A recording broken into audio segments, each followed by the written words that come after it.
1230 WBVP 1460. I'm going to tell that story as soon as we get going. It's Rappin' with the Reps. It's Teleforum.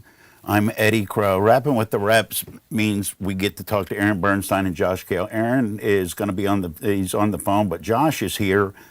If you've got questions that you want to throw at him, that's all well and good. You can call him in, or you can follow this on the Facebook page because this is being live streamed on the Beaver County Radio Facebook page.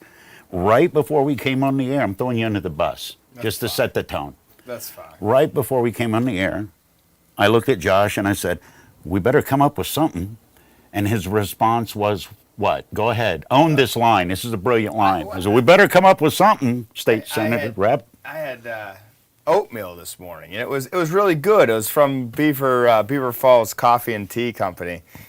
It was a baked oatmeal. With like blueberries in there, and the blueberries, the color seeped a little bit into the oatmeal. That's exactly right, and it was phenomenal. Wasn't it so much more fun to open with? And so politics. Yeah, that's right. Well, but see that humanizes. You're not just a state representative. You're now a person that eats oatmeal, and here's what's going to happen. That's right, and there's a lot of documentation, and I like food, Eddy. Well, you know what? You grew up in a big family. You had to get it when you could get it. Right. If it was on the table, you had to hustle. I understand. That's right. Rapping with the Reps, we are going to talk about politics. Right out of the box, I want to throw a word at you, and I want you to tell me what you think that word means. Electability. Electability. That's a word I thought when you ran for office you considered whether or not you were electable or not, but it's changed in the last couple of days. Yeah. So electability is referring to one's ability to build a broad enough coalition, usually in the context of a general election, which means when it's Republicans and Democrats all voting for the same people. Right. Their ability to build a broad enough coalition to win statewide. It's like we want... Or win whatever the district is. But right. the conversation now is this statewide race. So why do I hear that and think that's not really a representative democracy? My vote, if I want to vote for a lunatic, and I'm not saying any names, but if I want to vote for somebody that is perceived by their party as not really good in the electability, it's still my vote. It is, and you know, everyone has a different formula for how and why they vote. Right. For me, very true. The way I look at it is two things, and really only two things. First is, does the person share my values, or now that I'm a representative, the values of this region? The people you represent, right? Yeah. Are they going to push an agenda that matters here, that's going to leverage our assets here and build upon it? And things like that. So that's the first thing, is someone that shares our values. The second thing is whether or not they can win in November. Because whether or not they share our values really doesn't mean much if they can't win in November and get to the governor's mansion or the whatever Washington, the next DC, or whatever past the primary, right? Yeah. So I mean, some people are don't look at that second part, right? Right. I'm going to vote for who I'm going to vote for. And that's what heck with it. Their conscience is dictating. That's who they vote for, and I respect that. And it's just different approaches to voting. I just think I think we have to be pragmatic. We have to be looking at a candidate in the context of our neighbors, meaning who the people are around us, and across the state, Commonwealth, if it's a statewide race, and who's the closest we can get to a person that's going to do the best job. And I always say you can't let best get in the way of better.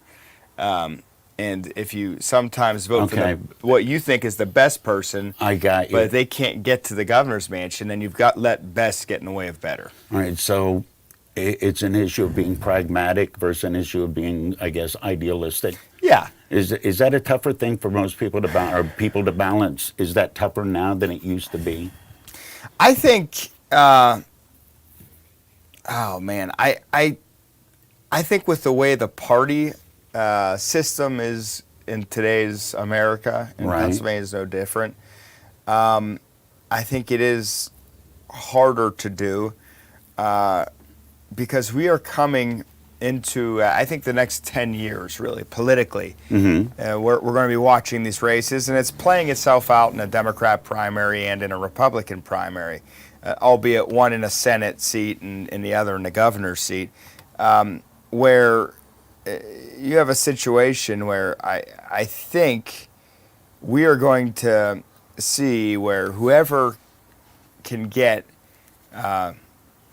the best candidate coming out of the primary is going to end up winning the statewide race. It doesn't. Both sides, Republicans and Democrats, have divisions within their own parties, right? It's just how it goes. Yes, It's always yes. been that way, but it's becoming more obvious now. Do you think it's becoming more open? Before we went on the I air, do. we were talking about what's going on with the Republicans in Mastriano. And I said, this is what happened to Bernie Sanders, just from the other side. That's a great example of Okay. how the party infrastructure is now attempting. Now, Yeah. let me tell you something. What's really going on there is there's people that want to keep their jobs. There's people that want to, act like or look like a team player. But none of that stuff's going to mean anything. And we're 5 days out from an election. It is way too late to start, pulling out. By the way, all of these candidates are still going to be on the ballot, whether they endorse somebody else or not. Right. So, somebody's got to get the message out, and no one's going to be able to do that, not with all the convoluted messaging that's going around out there now. So, meaning if I were going to vote for one of the candidates, Right. and let's say it's Melissa Hart, she's local, Right. and let's say Melissa, which I don't know if it's true or not. I have no idea. I'm just using her as an example. You'd be a good talk show host. Yeah. You preface it with, I don't know if this is true or not, but. Well, so let's use one that is true. So that I know for certain is true. Okay. So Jake Corman yesterday announced Bailed out. that he is Yeah. getting out and Yeah. endorsing Lou Bartoletta. Okay, that's fine and dandy, except Jake Corman's name is still going to be on the ballot. Right. The ballots are printed. Most people, not most, but most of the mail-in ballots have been already delivered to people, right? Except haven't gotten in back South yet. Philadelphia. Yeah, well, but most of those have already been mailed out. True. And so those ballots are already set. My point is, the people, the 3% or 2.5%, whatever the latest poll was, of people voting for Jake Corman, how are they going to know that what just happened? Are they They're not going to know unless they happen to see, oh, okay, my guy Yeah. bailed out, but he says I should vote for this other person. Exactly. And so you might get 1,000 people that receive and read an email. You might get another 1,000 that see a newspaper or something within online or something like that, right? And then of those couple of thousand, whatever the number is, I'm just throwing numbers out. But of those thousands, how many are actually going to care who he endorsed? That's a fraction. People aren't really impressed with endorsements from political figures. That's just how things have gone. There's only a few people where an endorsement really matters. Well, doesn't an endorsement matter in terms of funding? It could matter in terms of funding. But I agree with you. The old days, like, okay, this newspaper endorsed this candidate. That was a big deal. Yeah, it doesn't matter now. It doesn't matter now. And funding, you're right. It could matter in terms of funding. You could have a network of fundraisers and Right. stuff like that. But at this point, it doesn't matter because it's too late. If you're trying to raise money now, you're not going to be able to get an advertisement in the mail. The mail's, if you don't have it ready to get sent basically today, and today's probably late because there's a chance it won't show up on Tuesday. Right. So you're not going to be able to do mail. Television, I mean, it's too late. It's too late to do all this stuff. It's too late for any of this stuff to matter. And right now, people are realizing that there's this situation where there's one candidate in particular, Senator Mastriano, Yeah. who has done a very good job of organizing and building a grassroots base. It's very impressive what he's accomplished. His polling numbers are well, problematic Yeah. for others, Yeah, obviously. absolutely. But everyone's starting, and this is something that you could have seen 6 months ago, and a lot of us did, and a lot of us said this is what's going to happen. It's like heads up. It wasn't that, it was pretty obvious that if we have, more than 6 or 7 people in the race, he's going to win because he has a block of 25 to 30%, maybe more, right? Because of the enthusiasm he's going to bring. You have a block of 30, 35% of the electorate, and there's 9 people on the ballot, you're going to win. Because all you're going to need to win is 20, 25%. Everybody else is going to split the difference. So that's what's happening. It was obvious. The other candidates kept kind of playing chicken with each other, saying, no, you go out, and so none of them did go out. And now they're scrambling because all of a sudden they realize that they can't win, and someone else is going to win. So they're trying to play a role in picking who the next person is to win, but I just don't see it working. Josh Kail is my guest, Rappin with the Reps, talking about endorsements meaningless.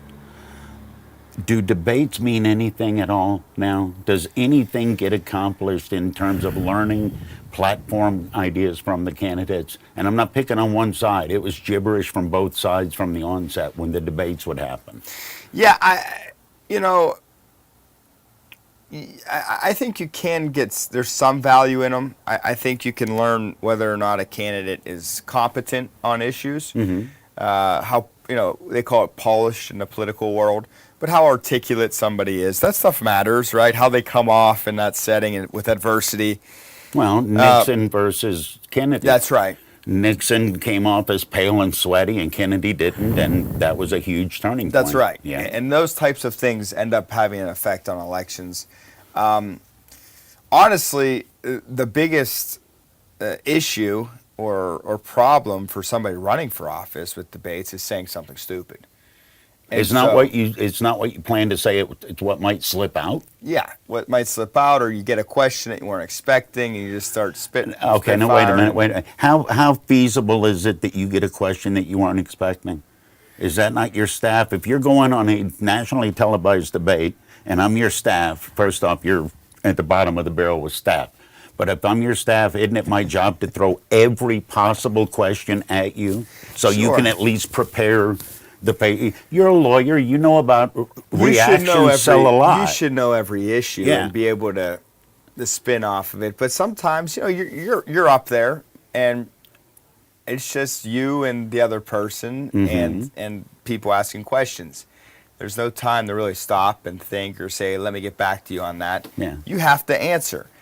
And so if you get caught off guard on something and you're not ready to kind of massage it and then give an answer. At least buy time with the platitude till the answer comes. Exactly. Yes. Then you end up saying something that is perceived to be offensive or silly, or then it becomes a political ad the next day. Then it becomes a sentence in the middle of an 8-paragraph statement. And that's right. That's the one they cut out. That's the headline. So there's a lot of risk associated with it, and there is not that much reward, kind of what you're getting at. So it's, but it's becoming more and more of a thing, right? I mean, if you remember the 2016 primary in the Republican side, then the 2020 primary in the Democrat side, I felt like there was a debate every other week. I mean, people were having with all those candidates. It was like the NCAA tournament. We started with 64 candidates, then it would whittle down to a final 4. That's right. Yeah, it was absolutely horrifying to watch. Josh Kail is my guest. We're Rapping with the Reps. It's Teleforum on Beaver County Radio. Country Club Republican Jeremy Schaefer keeps bragging about his business deals in China.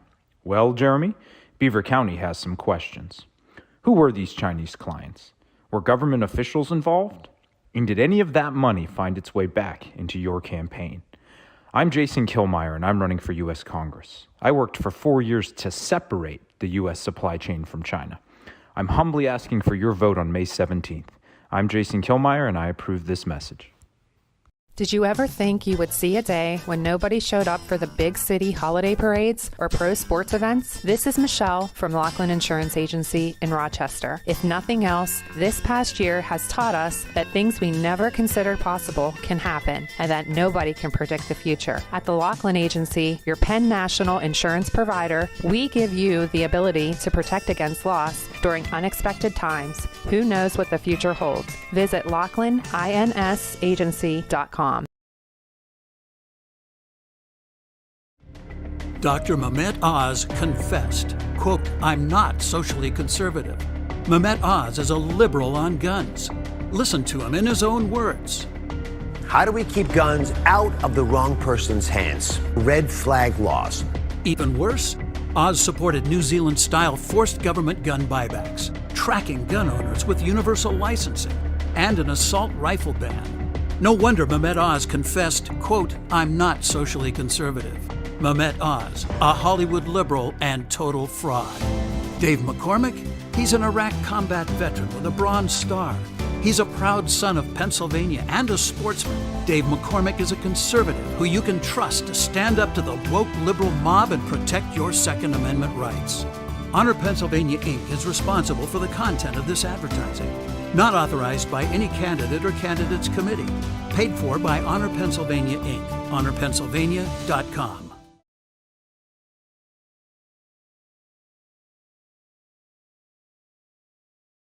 You're tuned in to the multimedia presentation, Rappin' with the Reps. Call 724-843-1888 or 724-774-1888 to rap with your representatives. You can also participate by posting comments or questions in the Facebook Live video feed. Today's show is brought to you by the Laughlin Insurance Agency and Beaver Valley Auto Mall. Click BeaverValleyCars.com. And now it's your chance to rap with the Reps right here on Beaver County Radio, Facebook Live, and the Beaver County Radio online audio stream.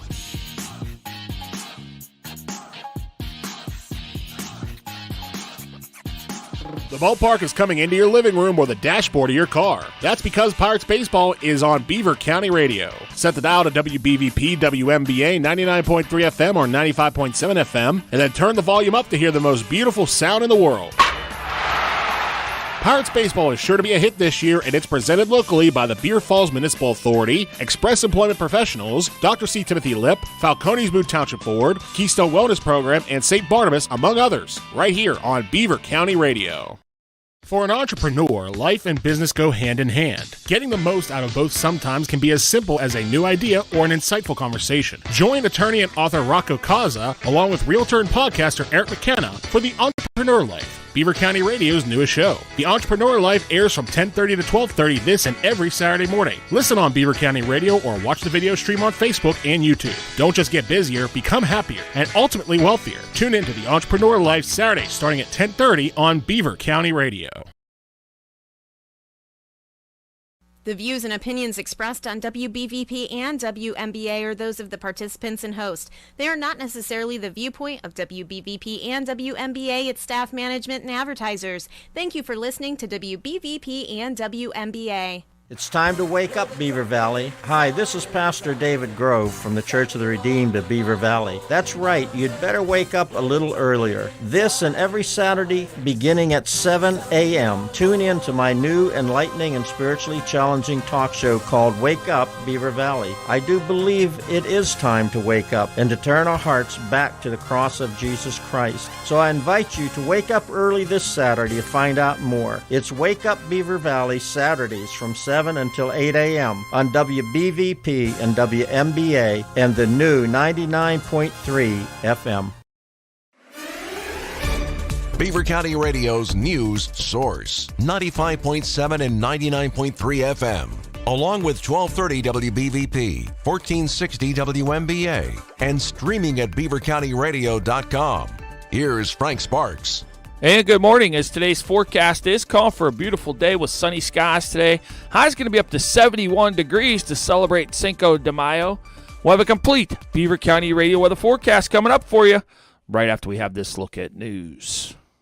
Aliquippa City Building is now open for business. That and more from last night's City Council meeting. From Beaver County Radio News correspondent Sandy Giordano. Representatives from Waste Management were on hand at Wednesday night's meeting to answer trash pickup questions the council and residents had. This was the city's first in-house meeting since the pandemic. City Council approved a financial assistance resolution that would aid in the tearing down of blighted structures, and usable wood and other materials would be used by those needing jobs and having the necessary tools to tear down the structures. The program would start in West Aliquippa, according to Mayor Dwan B. Walker. He said it is a pilot program. Midland and Beaver Falls were also approved, and it would start in August 2022. Samuel Holden was hired as a part-time police officer based on the recommendation of Police Chief John Lane. Council promoted Earl Dorsey to full-time on the road department based on Superintendent Alex Scott's recommendation. This is Sandy Giordano reporting for Beaver County Radio. Could there be a Sheetz convenience store coming to Center Township? Beaver County Radio News correspondent Sandy Giordano also has that story. Center Township supervisors held their work session last week and reported that a traffic study was done for a Sheetz that would be located just off I-376. Senior staff engineer for the firm, Joshua Hayda from David E. Wooster and Associates, are working with developers on the proposed project. Center Township Planning Commission hasn't met with the developer on the proposed project, which would be located between I-376 and a new get-go currently under construction on the site where Toys R Us was located. This is Sandy Giordano reporting for Beaver County Radio. In a story we first told you about yesterday in Upper St. Clair, where a tree fell on a man's vehicle during Tuesday's storms while he and his wife were sitting at a red light. That man has since passed away from his injuries.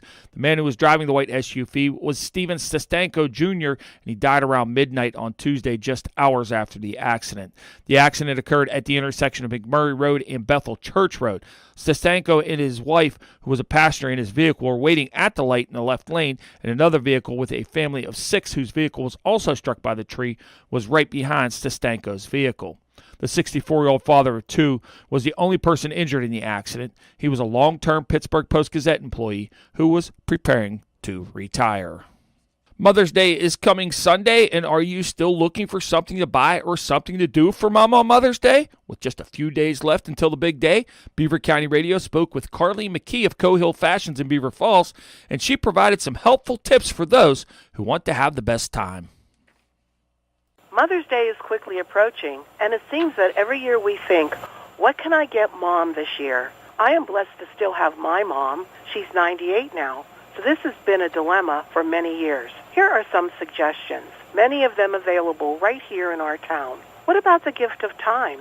If your mom is the artsy type, you and she may enjoy an evening of crafting, a pottery class, or learning to crochet. If she's the homebody type, you could spend the day in her kitchen cooking a family recipe or baking cookies from a childhood favorite, reminiscing and reliving the wonderful smell of freshly baked goodies. Take her to lunch or out for a relaxing dinner, just you and she. How often do you have time for a one-on-one with only Mom? And there are always the traditionals, flowers, candy, clothing. A day of shopping is always welcomed. Bring Mom into Cohill Fashions on College Hill and let her choose a gift. Spend time together selecting just the right outfit to add to her spring or summer wardrobe. It's much more fun when you do it together. Just you and your amazing mom.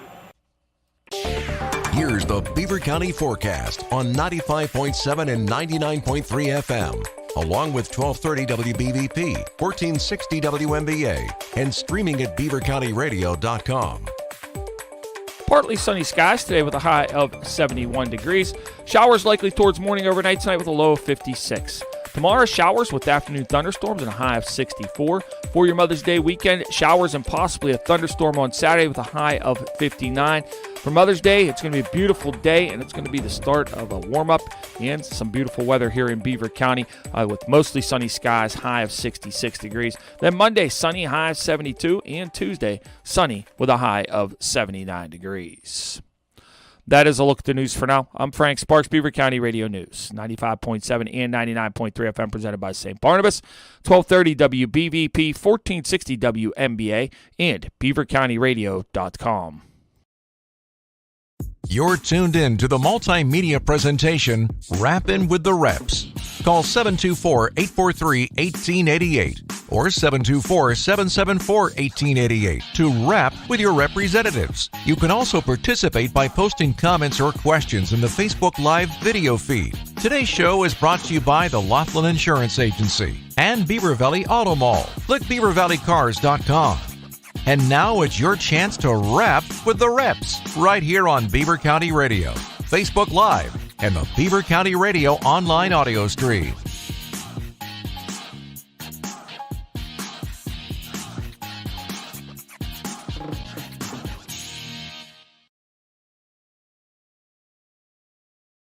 Oh. 1230 WBVP and 1460 WMBA and 99.3 FM, presented by St. Barnabas, 95.7 FM, streaming live at beavercountyradio.com. The app is up and working and totally free. It's just Beaver County Radio. And classing up the joint, State Representative Josh Kail is my guest today, rapping with the reps. Good to see you, Eddie. You see, it's always nice to be here. I can't figure out when you're nice, especially if you're being nice and the person doesn't deserve it. What do you lean on more? Your ability as a lawyer or your ability as a statesman politician? which when somebody, and I know it's true. You know what somebody, I lean on more? What? My ability as a sibling growing up with 4 older siblings, That's 3 it. older brothers. Just where stand there and the smile. key to survival, and I wasn't very good at it, particularly early on. Right. But the key to survival was not letting anyone know that you're upset. Because as soon as they figure out you're upset, oh yes, it's like blood in the water. Yeah. All the sharks come out and they start nibbling at you. Yeah, we were going to let you go, and the one sibling picking on you calls the others. Oh yeah. So I got him, come in. Exactly. And they want to see you get riled up, and it's the classic thing with like a nickname, right? Yes. If you don't like a nickname somebody gave you, the worst thing you could do is tell that person, say, I don't do that." like it. Yeah. You Because just- then all of a sudden it becomes a thing. You just lit a fire. It's exactly He's correct. got to smile, shake hands, Mhm. wave, and try and do the right thing for your area. That's all. You're having a lot of events, concealed carry, Yeah. because I see it on social media, so you're dealing with the public. I would assume that there's not going to be anything confrontational there. That would be more of a unifying thing. Are there more people showing up than in the past for concealed carry events?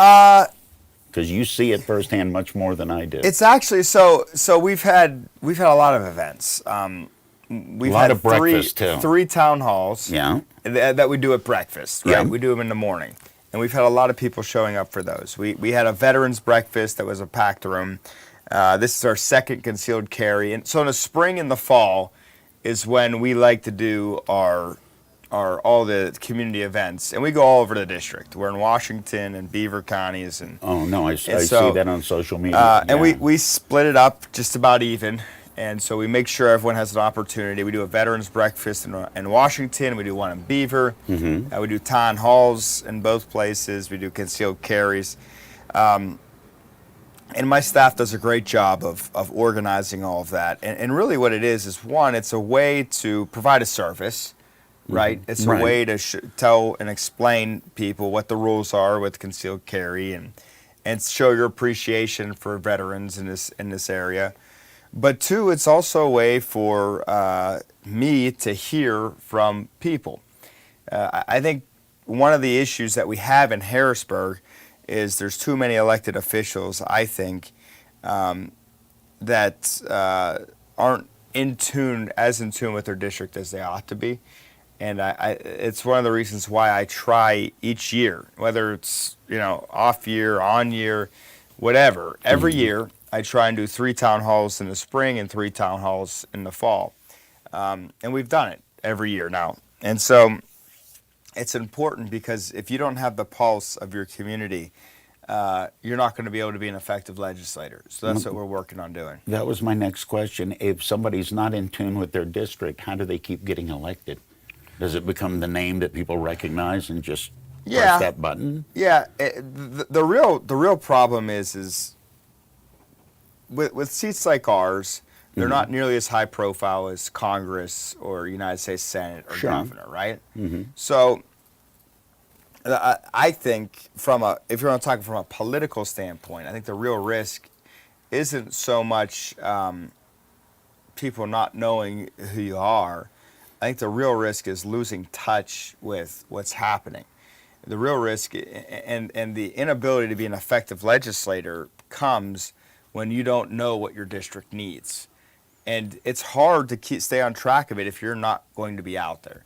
Because things change. People move, areas change, things happen, there's developments, there's things that go away. And you got to be nimble, you got to be flexible, you got to have the ability to really get out there and understand what's happening in your neighborhood so that you could respond appropriately. Do you have to be schooled up on a little bit of everything, I'm thinking? Yeah. Yeah. So what I have found is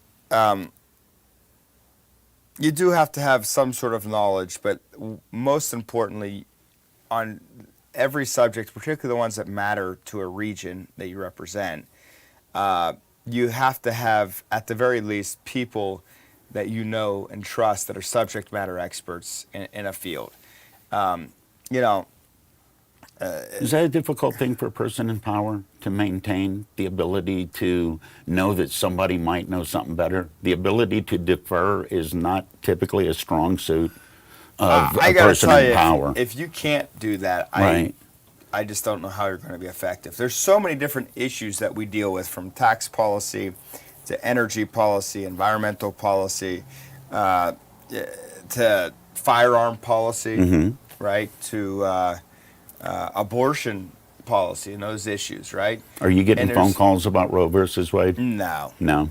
No. That's higher up. Yeah, and I honestly, that issue in particular, I think it's being driven right now. The leak was obviously a political move to try and help Democrats raise money.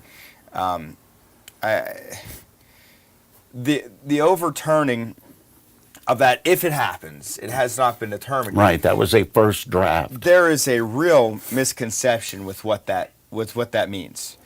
There's this perception that overturning that ruling would mean that there would no longer be abortion. Everything's illegal across the country. Yeah, that's not right. Which is incorrect. Right. What the Supreme Court's actually saying, and I happen to agree with them, is that this was not an issue that the Supreme Court should have deemed a constitutional issue. That the states have a right, one way or another, whether they want to prohibit or not prohibit this issue. And they use the doctrine, and it's called substantive due process, and it's just been really something that's been used over the years to kind of, if they don't like something, they just kind of use that to. That's the catch-all stamp. stamp. Yeah, it's just, and it legally from a constitutional law standpoint, it's been a number of years since I've really looked at it.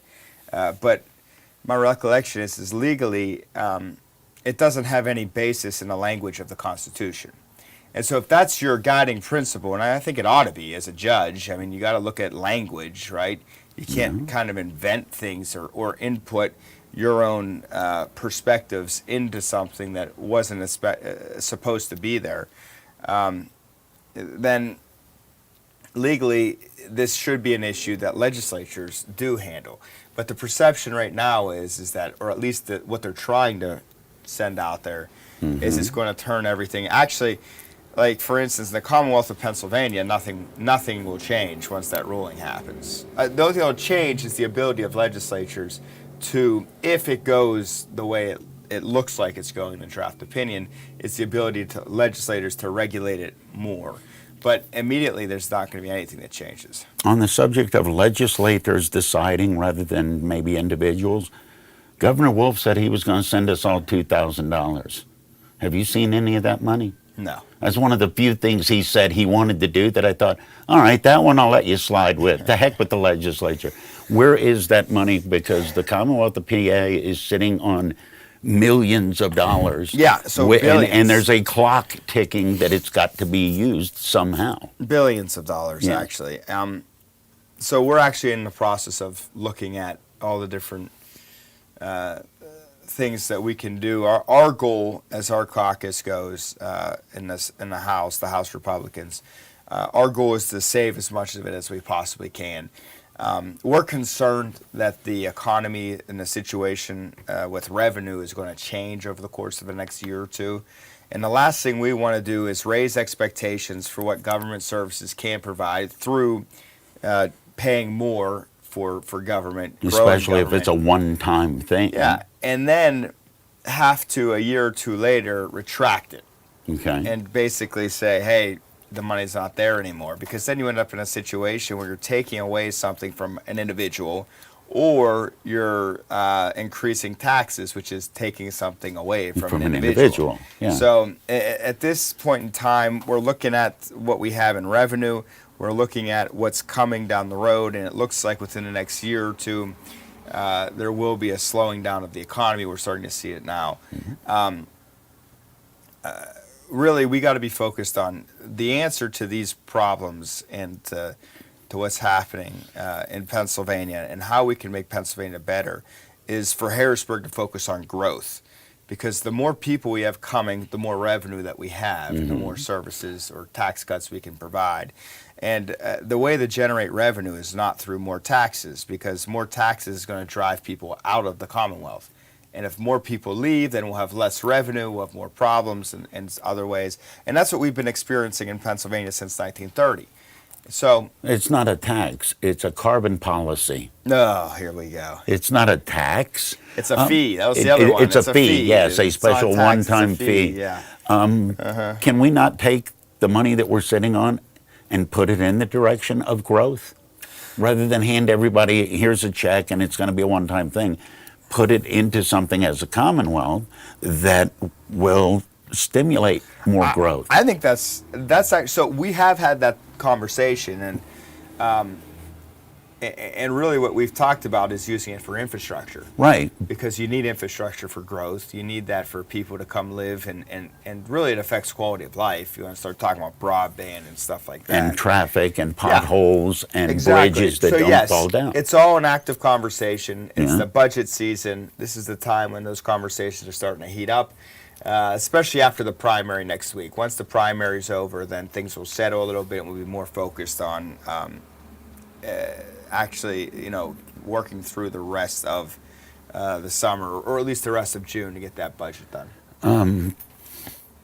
Infrastructure, is the governor, or can you, as legislators, propose a law saying this X amount of this billion, whatever we got, let's fix bridges with it? Can you put that on his desk? We could appropriate. That's the fancy lawyer word, appropriate? Okay.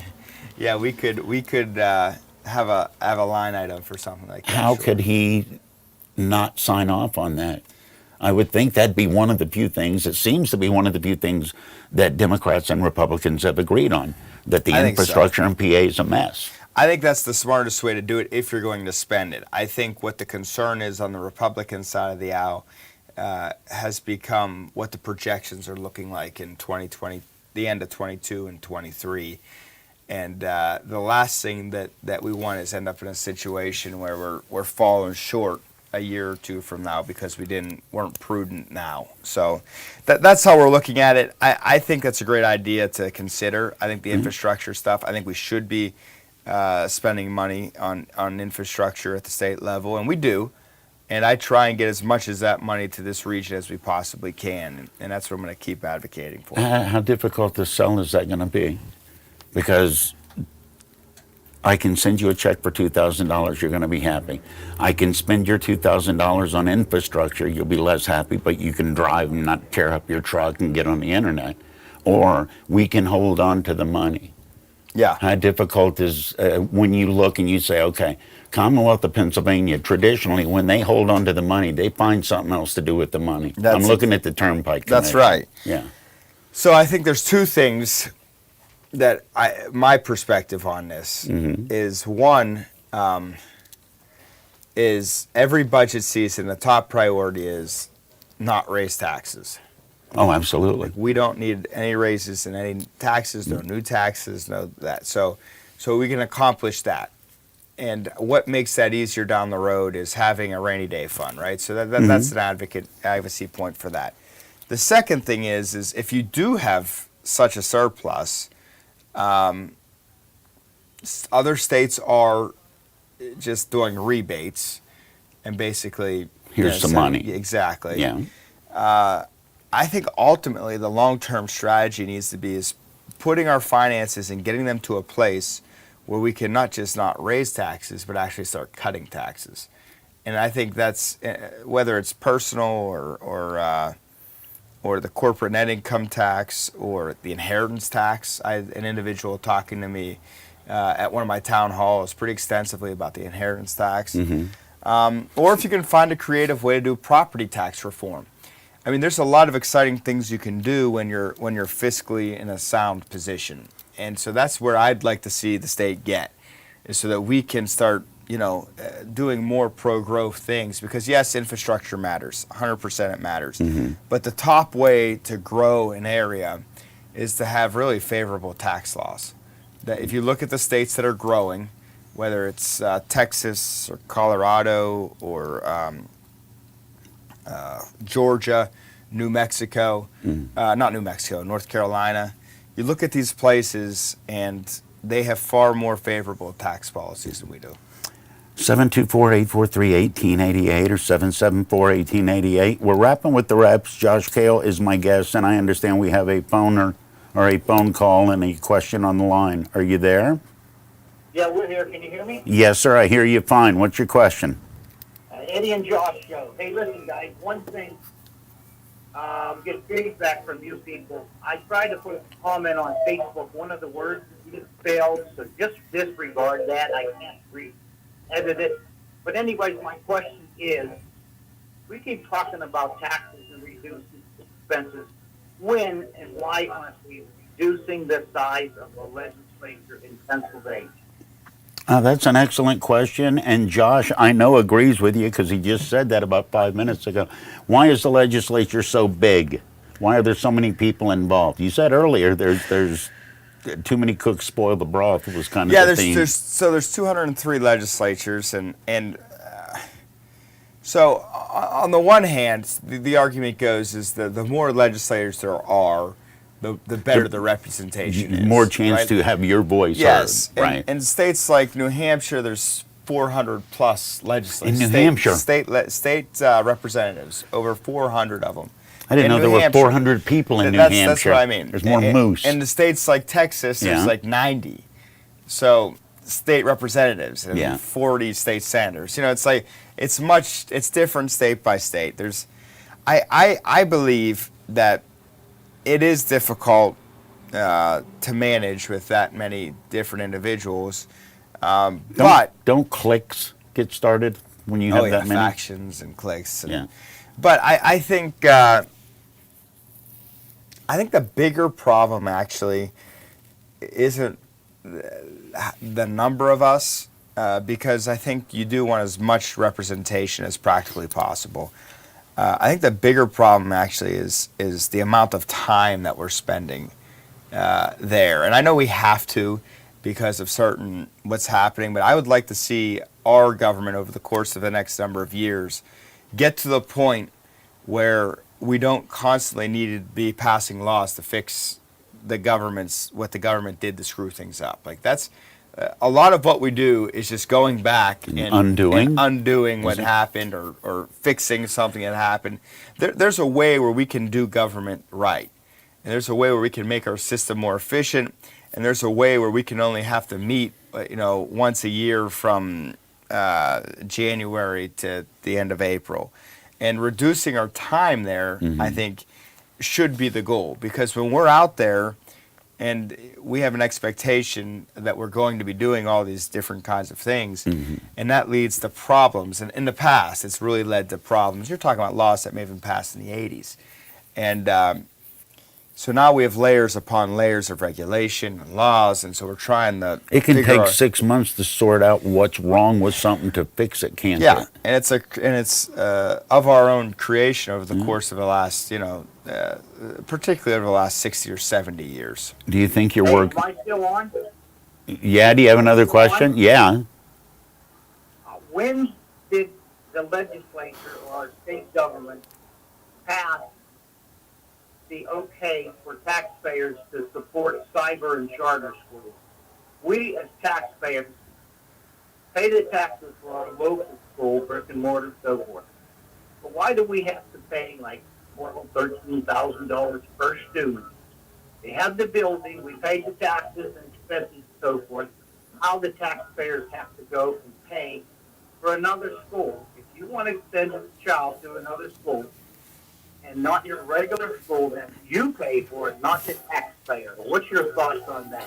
Well, I'll push back on it because the individual that has a child that's going to a cyber school, which is a public school as well, is also a taxpayer. Mm-hmm. And so essentially they're paying into a system where they're getting zero benefit out of it because their kid isn't going to that public school, their kid's going to another public school.